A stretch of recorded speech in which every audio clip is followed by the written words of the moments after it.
As you guys know that we have already discussed the pathophysiology and the pharmacology of myasthenia gravis.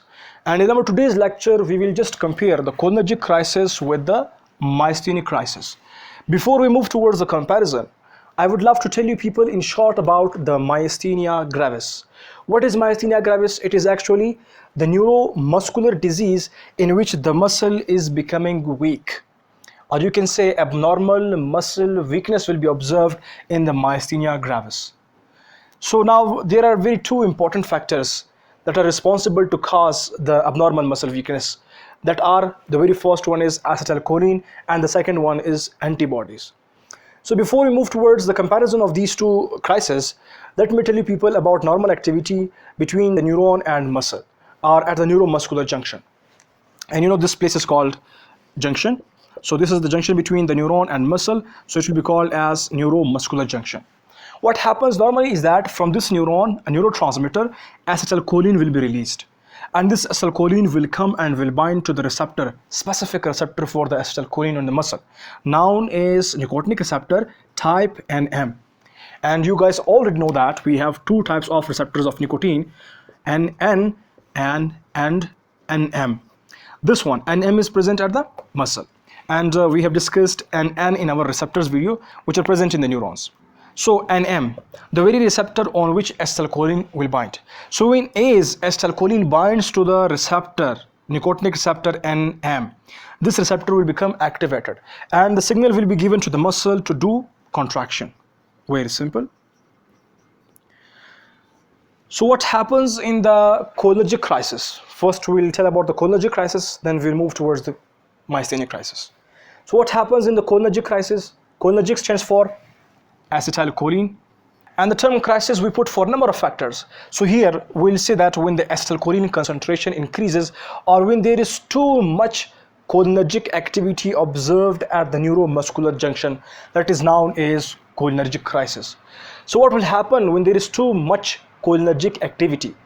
Means that when there is acetylcholine available, when its concentration increases at the neuromuscular junction, what will happen? Very simple. The very simple and the very important logic that you must keep in mind is that whenever a neurotransmitter binds to the particular receptor, here is a receptor, okay? Now here is a receptor. Whenever any kind of ligand or neurotransmitter is binding to the receptor will become activate, the very first talk, the very first point. And the very second point is that when this neurotransmitter or this ligand or any drug that you are taking, when that is binding to the receptor time and again, means it is repeating its action on the receptor, what will become to the receptor? This receptor will become internalized, or something other may happen with this receptor. Means in short, the sensitivity of the receptor will become vanish. Means then the receptor will no more be able to receive the signal from the particular neurotransmitter, from the particular drug, from the particular ligand. So like this, what will happen? In case of the cholinergic crisis, this receptor will become desensitized. Why? Because in this neuromuscular junction, there is high concentration of the acetylcholine available. Now due to which this receptor will become desensitized, and you know when the receptor becomes desensitized, then this receptor will not receive the signal. And you know when the receptor is not receiving the signal, what will happen? Then the action will be lost. So here, when acetylcholine is not stimulating the receptor, means the signal of contraction is not given to the muscle, so the muscle will not contract. You can say a kind of muscle weakness will be observed. Now why? Because the muscle is not contracting. The contraction ability is lost somehow. So this is how the cholinergic crisis is causing the muscle weakness. And the very second point is myasthenic crisis. Now what is myasthenic crisis? I told you before that we have two factors. One is acetylcholine, another one is antibodies. And antibodies we have discussed in the myasthenia gravis in a very detail.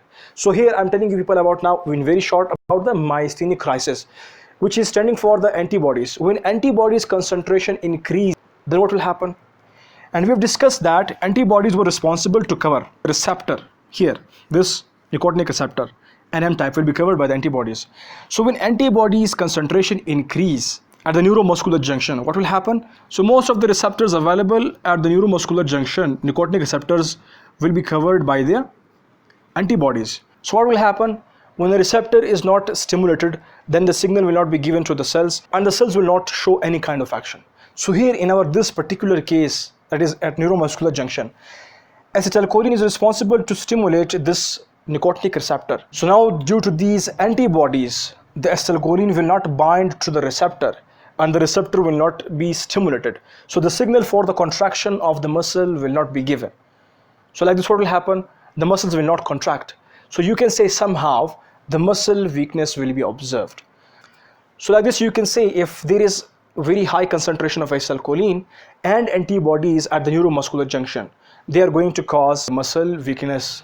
So now here you can compare both the crises in short.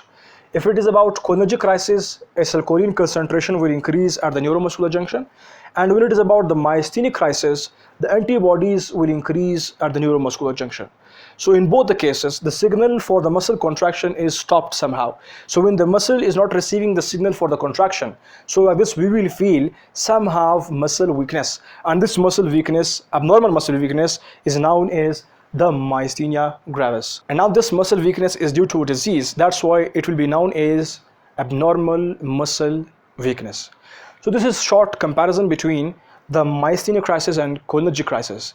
And if still you have any kind of confusion in this topic, you can ask us in the comment box. We will come for the answers very soon. Thank you for watching.